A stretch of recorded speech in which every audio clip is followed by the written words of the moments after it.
അത് ഓടിച്ചിട്ടുണ്ടായിരിക്കും എന്ന് ചോദിച്ചാൽ എനിക്ക് അറിയത്തില്ല. NSSന്റെ ക്യാമ്പിൽ പങ്കെടുത്തിട്ടുണ്ട്, പക്ഷെ അത് 10 ദിവസമായിരുന്നു എന്ന് ചോദിച്ചാൽ എനിക്ക് അറിയത്തില്ല. പിന്നെ ഹിന്ദിക്ക് ഇവള് ഹിന്ദി അത്യാവശ്യമൊക്കെ അറിയാം. എനിക്ക് ടഫാണ് കേട്ടോ ഇത്. പിന്നെ ഞാൻ ഈസി ആക്കി കൊണ്ടുതരാ ചലഞ്ച്. എനിക്ക് മാർക്ക് വേണ്ടേ? NSSന് 10 ദിവസത്തെ ക്യാമ്പായിരുന്നു. ഇപ്പൊ പറഞ്ഞുതരാം, ഇങ്ങോട്ട് പറ, എന്നിട്ട് ഞാൻ പറയാം. ആയിരുന്നു നീ കുഴപ്പിക്കാൻ വേണ്ടിയാട്ടോ ചോദിക്കുന്നത്. ശരി ശരി ചോദിക്കാം, കറക്റ്റ് ഞാൻ പറയാം. രണ്ടുപേരും പാർക്കില്ല,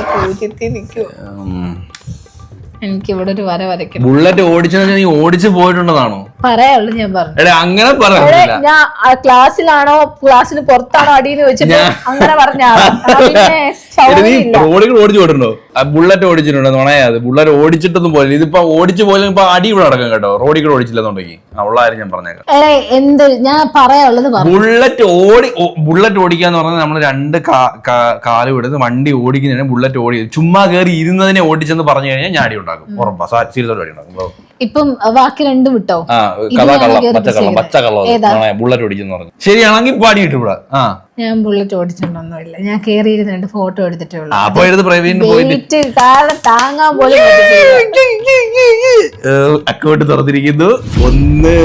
അപ്പൊ എനിക്ക് 1 പോയിന്റ് ഗൈസ്, ഒറ്റ പോയിന്റ് കിട്ടിയിരിക്കുന്നു. ഞാൻ വിചാരിച്ച ഫോട്ടോ കണ്ടപ്പോ ഏട്ടാ ആദ്യം പറഞ്ഞതുപോലെ പറയുമായിരിക്കും. ഏട്ടൊക്കെ വെച്ചേക്കുന്ന പുതിയ ടീഷർട്ട് എങ്ങനെയുണ്ട്?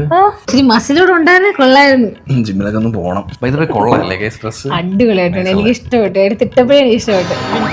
3 കൊല്ലം അടുപ്പിച്ച് മിസ്റ്റർ പോഞ്ഞിക്കരി ഇത് വെറുതെ അല്ല. അടുത്ത ചോദ്യം ചോദിക്കാം.